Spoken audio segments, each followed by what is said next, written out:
Hey everybody, it's your friend Adam. I've got another clip here from another one of my live streams with PSA Sitch where we talk about Contrapoints. Contrapoints is a controversial character in some circles. In some circles, she is the savior of the entire internet. So we have an interesting discussion here with Caleb Kane, who was on the front page of the New York Times. He was featured as a person that fell down the far right YouTube rabbit hole and was saved by Contrapoints. And we have an interesting discussion about platforming and deplatforming, which I think is topical now. So I clipped it out from one of our 4-hour live streams for you, so you didn't have to listen to the whole thing. I hope you enjoy it, and let me know your thoughts, as usual, in the comments below. Hobo Frodo for $2 says, Sargon didn't invite you, therefore he bad. Is that how you feel, Caleb? No. Okay. I have an issue with Sargon that he platformed a lot of people irresponsibly. How come Sargon and he allowed himself to lose in a debate to Richard Spencer, which drew a lot of people. Wait a minute. First of all, man, I was gonna say, I don't think Sargon lost in that debate to Richard Spencer. Richard Spencer said crazy fucking shit in that debate. Yeah. It doesn't matter. I guess it doesn't matter, but like Richard Spencer was outed as like a weird white nationalist communist in that debate who wanted, Space Force ethno-state. Yeah, Space Force ethno-state, elitist monks controlling the country. But how come Sargon never gets any praise for coming out against the alt-right?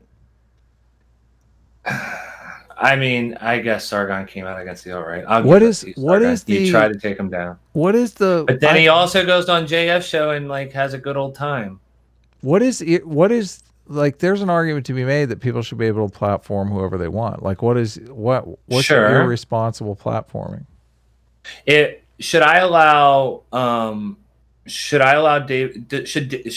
allow David Duke to come on like once a month and give an hour-long lecture?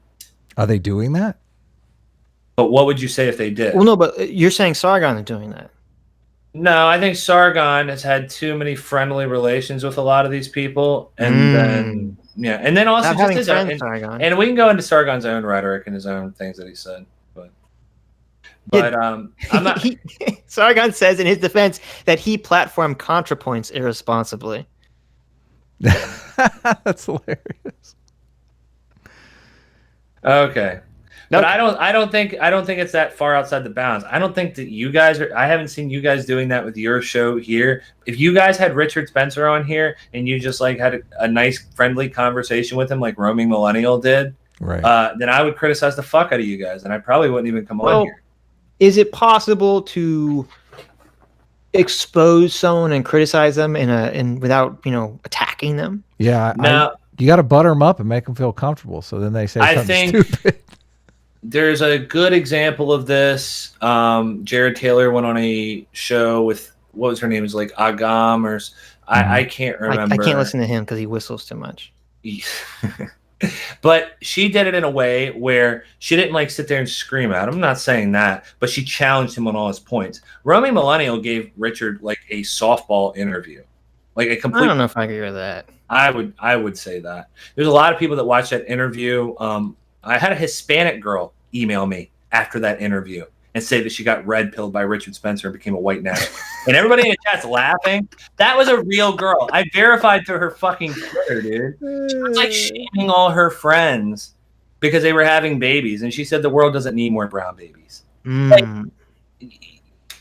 no. Like, if you're going to platform someone like that, you have to challenge them. You can't just bring them on and just ask them nice little comfortable questions.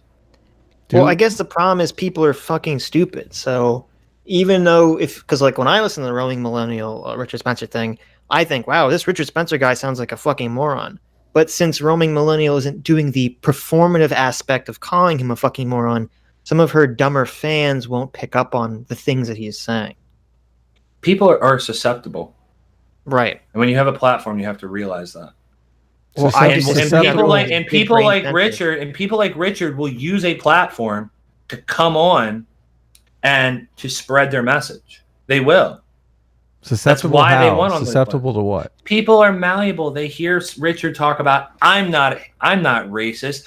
I'm not a white supremacist. I just think, well, this is more the Jared Taylor line, but I just think that all people deserve a homeland. I think that, us white people, we just deserve representation. And it's like, that's bullshit. He's hiding the ball. We all know what he's actually saying, but there's a lot of gullible people out there that don't. So you just want to protect the gullible people? Yeah. So, in a way. But what I mean, I talked about how like Contrapoints could be influencing people to believe that they too might have some kind of gender dysphoria when they don't have it. Like, how is it different from that? Ooh. So there we go, right, with that one. But here's the thing: what do you do about that? Perhaps Contrapoints should make a video addressing that. I mean, she makes being trans seem totally cool. Like, I'm thinking about transitioning now because I'm so like it's just it's a thing. I mean, look, like there needs to be positive. You're saying that Richard Spencer makes being a neo-Nazi look cool. People are going to fall for that. They're going to become neo-Nazis. Adam, do you think that a trans person is the same thing as a neo-Nazi? I think it's happening now. Well, hold on. There's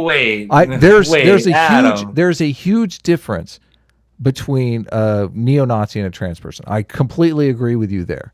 But I'm saying for the individual that has a false positive thinking that they may have gender dysphoria and they don't have gender dysphoria, like they could grow up and live a totally normal life, is just as bad as someone thinking that they're a neo-Nazi and getting involved with that mess. I mean, I don't think it's just as bad. I get what you're saying. Contrapoints could make a video going into that, addressing that. But what is she supposed to do? Just not be a positive role model for trans people at all? Not present herself publicly at all on a platform? I don't know the answer, but all I'm saying, I'm just pointing out the fact that you have a very strong stance on deplatforming one group. You keep saying deplatforming, and I'm not saying that. Well, hold on. You're saying we should impose a social penalty on Sargon for irresponsibly platforming people. How is that not advocating deplatforming? Then why do you think it's socially acceptable to force monogamy? Socially enforced monogamy. Well, first of all, I'm joking there. I'm saying that in society like we used to frown on people having extramarital affairs. Okay. Like nowadays it seems like it's the norm, but that's completely off topic to what we're saying here. Good job on trying to change the subject. You get a point for that. I'm not trying to be disingenuous. No. I swear I'm not trying to be disingenuous. I understood your points completely. Okay. But like, do we shame anything in our society? Should we shame racism? Well, I'm just saying there are two equal problems here. You are focused on we have to protect the dum-dums from becoming racist, but we don't have to protect the dum-dums from thinking that they're trans when they're not and totally destroying their whole reproductive future. Like which is seriously, the guy who falls down the alt-right Nazi hole can turn his life around and get on the front page of the New York Times and become a total celebrity. The guy who gets a false positive on becoming trans cuts his dick off. Okay. So Contrapoints shouldn't have a platform at all. She shouldn't platform herself at all. I'm not saying that. I am not saying that. I am pointing out that there is we have to make a decision that treats everybody fairly, but you're ignoring one potentially bad societal effect and focusing on this other societal effect. I'm pointing out the difference between the hypotheticals of the guy who falls into the left woke rabbit hole and the guy who falls into the right woke rabbit hole. Right. Yeah, right. you escaped. So penis intact. Okay, so Okay, so You're not if thinking of going ContraPoints- trans, if- are you? We should get this out. No, the table I'm now. not. I'm You're not thinking. You're not feeling any. Adam. It would help. Any Wait, gender wait, dysphoria here, are only you? if you and Sitch want to transition with me, and then maybe we Well, can let's all do it together then. Okay, it's it a would social definitely thing. help I all love our it. YouTube channel. Yeah, totally. So- Let's do it. Well, let's make a Well, pact right now. then someone will pick up Sitch's bags for him on the airplane. Well, first of all, if you don't have a purpose, it isn't that your life becomes neutral in a meaningless sense. It's that your life becomes characterized by unbearable suffering.